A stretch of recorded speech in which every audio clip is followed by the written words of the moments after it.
Assalamualaikum warahmatullahi wabarakatuh, Bapak, Ibu, dan teman-teman semua.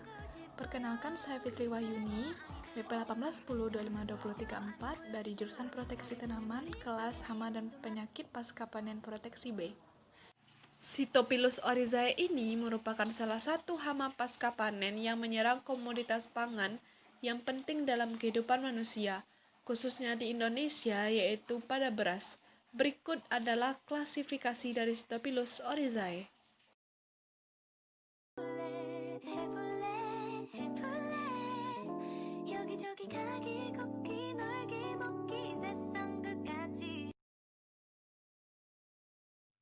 Sitopilus oryzae ini memiliki wilayah penyebaran yang luas, yaitu terdapat hampir di seluruh negara, terutama negara yang beriklim sedang dan beriklim panas.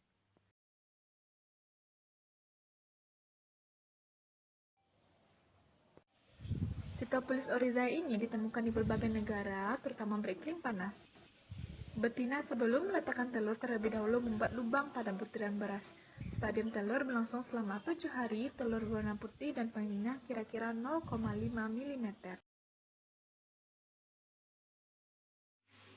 Ini merupakan siklus hidup dari Sitopilus oryzae, yaitu telur. Betina mampu bertelur lebih dari 150 butir telur. Telur diletakkan di dalam beras.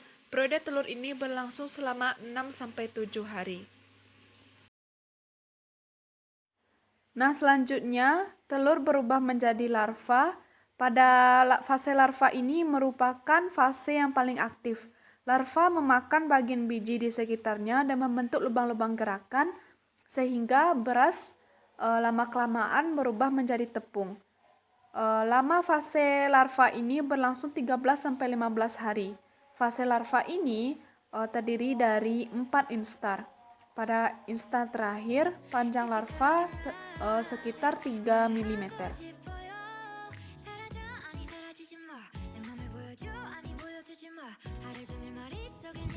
Larva hidup dalam biji beras dengan memakan isi biji. Fase larva merupakan fase yang dapat merusak biji.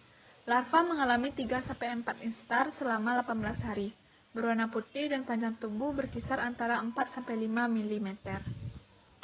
Kemudian larva berubah menjadi pupa berlangsung selama 6 hari. Setelah menjadi pupa, kemudian kumbang muda keluar dari beras. Kumbang dewasa makan beras sebelah luar sehingga tampak adanya berlubang-lubang.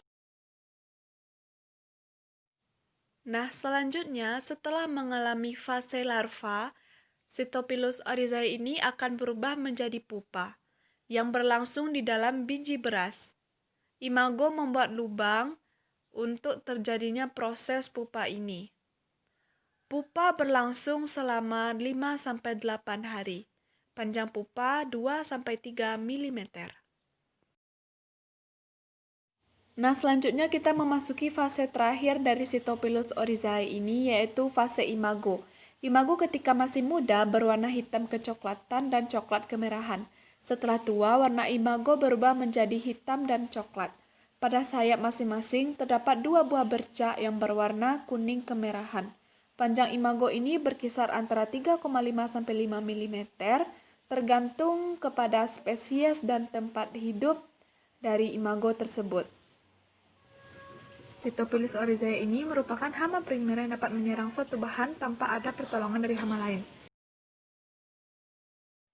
Dan pada beras utuh, oleh gejala serangan Sitopilus oryzae ini lama-kelamaan akan berubah menjadi tepung, teksturnya menjadi lunak, dan mutunya berkurang, hingga menurunkan kualitas dan kuantitas dari beras tersebut sehingga tidak layak untuk dikonsumsi. Berikut adalah pengendalian yang dapat dilakukan terhadap Sitopilus oryzae. Yang pertama yaitu dapat menggunakan bioinsektisida, yaitu repelen, sebagai senyawa penolak yang dapat mengeluarkan bau sehingga tidak disukai oleh Sitopilus oryzae. Selanjutnya dapat menggunakan musuh alami semut hitam dan juga dilakukan pengaturan kelembaban dan harus disimpan di tempat yang sejuk agar terhindar dari serangan Sitopilus oryzae ini. 솔직하게 난 말하고 싶어요. 사라져 아니 사라지지 마. 내 맘을 보여줘 아니 보여주지 마.